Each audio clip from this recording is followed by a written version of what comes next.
menghidupkan waktu antara maghrib dan isya.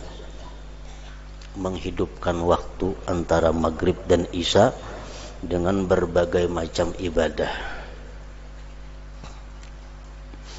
Dan itu adalah sunnah muakkad, sunat yang sangat kuat artinya,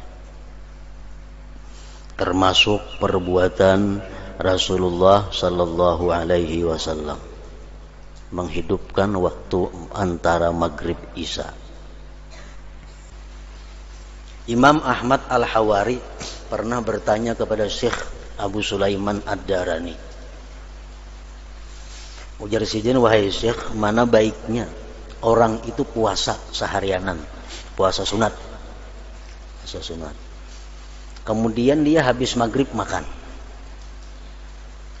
minum kan, habis maghrib. Lawan orang itu kada puasa, tapi ini antara maghrib isya itu beribadah, mana ganalnya pahalanya? Abu Sulaiman Ad-Darani mengatakan lebih besar pahala menghidupkan waktu maghrib antara maghrib isya itu daripada puasa sunat seharianan itu. Jadi andai kata kita puasa maghrib makan, untung makan sembahyang maghrib, ke WC, mandi segala macam, isya. Kada sampat artinya menghidupkan waktu antara maghrib isya. Ada saikongnya ini kada puasa siang hari, cuma begitu maghrib sembahyang berjamaah, duduk beribadah sampai isya, sembahyang isya pulang berjamaah, lebih afdal itu pahalanya daripada puasa seharianan tadi, tapi antara maghrib isya kada kawa beribadah. Nah, jadi kedudukan waktu antara maghrib isya ini adalah mendekati dengan waktu tengah malam.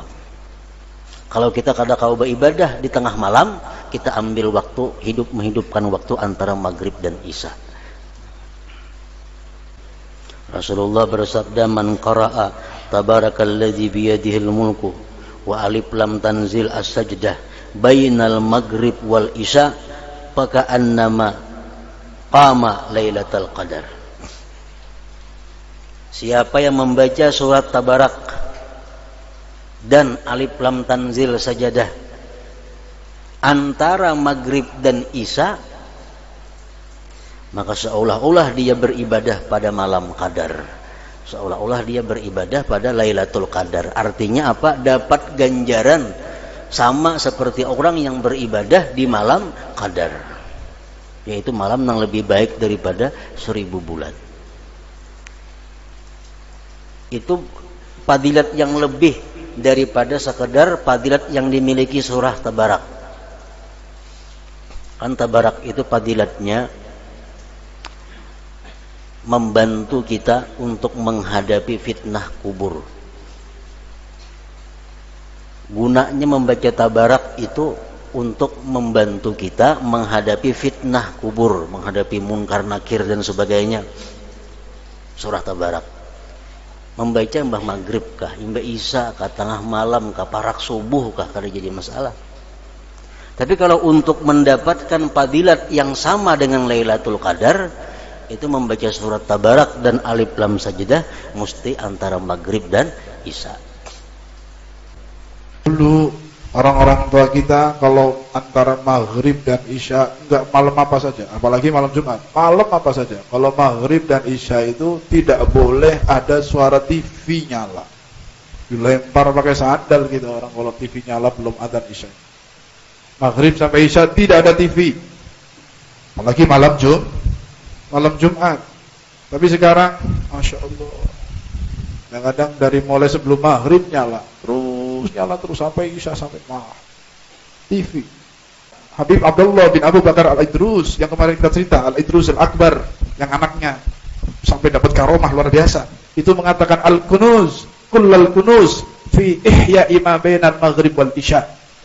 Simpanan harta yang paling berharga untuk akhirat adalah yang bisa ngisi waktu antara maghrib dan isya untuk ibadah. Jadi kalau waktu maghrib dan isya digunakan untuk ibadah, itu simpanan akhirat yang luar biasa, pahalanya besar. Kalau kita menyimpan pahala yang besar, berharga, Maka gunakan maghrib dan isya dengan ibadah. Maka di akhirat akan kita dapatkan pahala yang besar kalau ibadah di antara maghrib dan isya.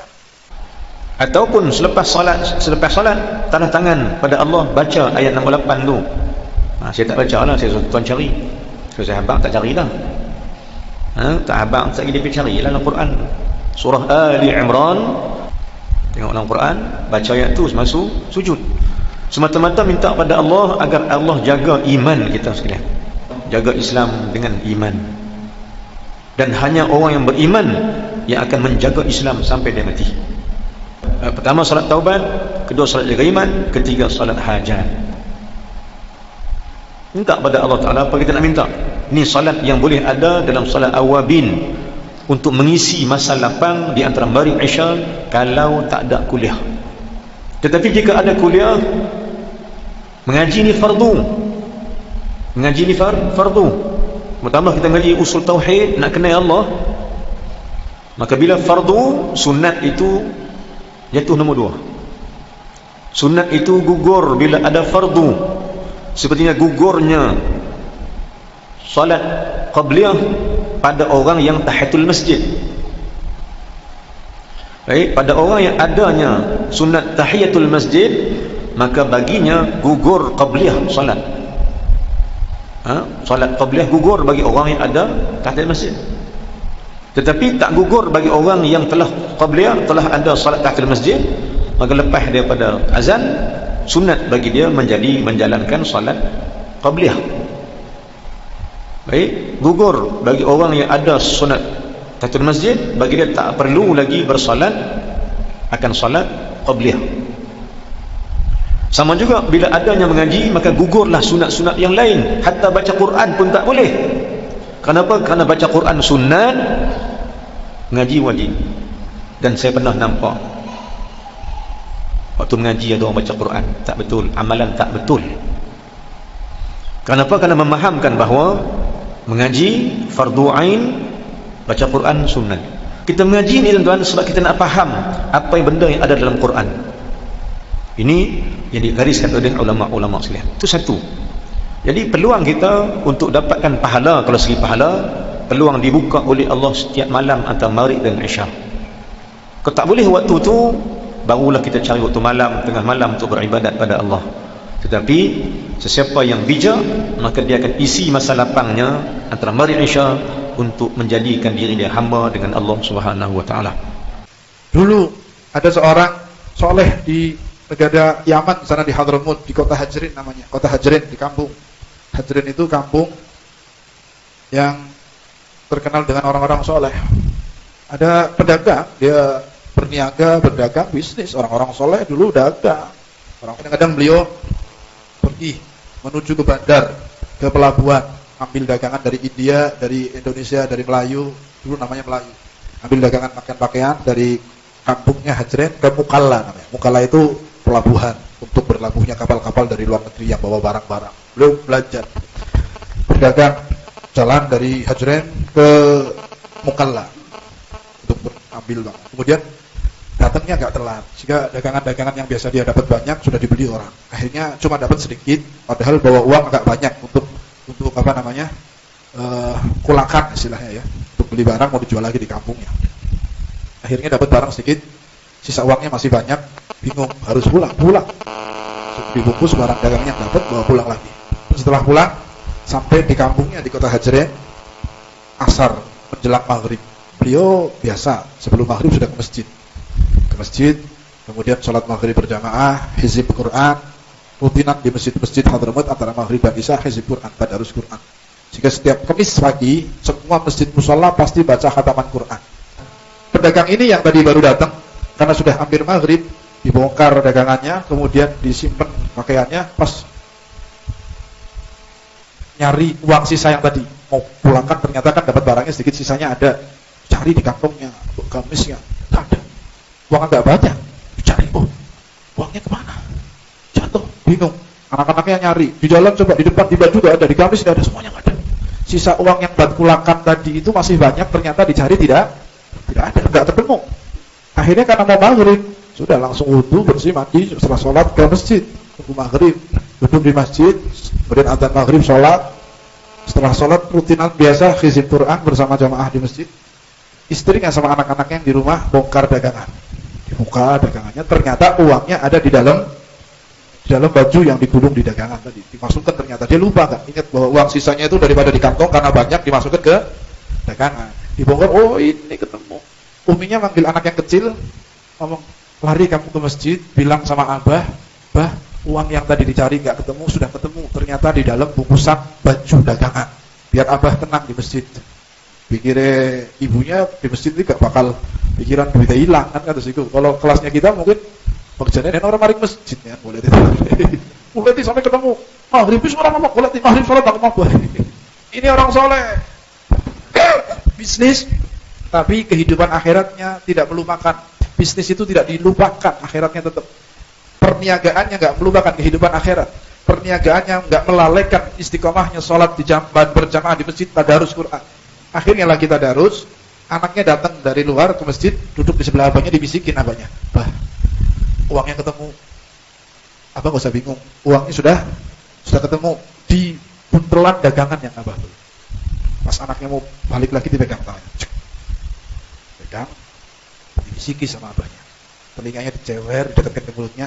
Nggak ada waktu lain nyebutkan dunia di masjid antara maghrib dan isya. Abah lagi ngaji Quran, nyebut dunia, nyebut uang di masjid lagi. Kamu nggak tahu ini pentingnya waktu maghrib dan isya, waktu mulia. Nggak tahu ini Baitullah. Kenapa sempat-sempatnya kamu datang ngabarin uang? Abah nggak seneng, malah abah marah. Kamu akan dapat hukuman nanti. Pulang kamu ketemu nanti abah di rumah. Balik. Ini kelasnya kita orang dikabari kira-kira seneng nggak bos saya buat? Wah, anak apa pinter. Jadi abah orang bingung, nama masjid ngabari pinter, dikabari dulu jadi apa? Jempol pinter. Tapi orang ini justru marah, anaknya dijewer, ngomong nggak ada waktu lain, kau nyebutkan uang, nyebutkan dunia antara maghrib dan isya. Waktu mustajab, waktu untuk urusan akhirat, nggak boleh ngurusin dunia antara maghrib dan isya. Di masjid lagi kamu nyebut uang, pulang kamu akan dapat hukuman. Nyata, setelah sholat isya selesai pulang, anaknya dipanggil, sini kamu. Karena kamu sudah melanggar adat yang biasa abah, ganggu abah di masjid, nyebutkan urusan dunia antara maghrib dan isya.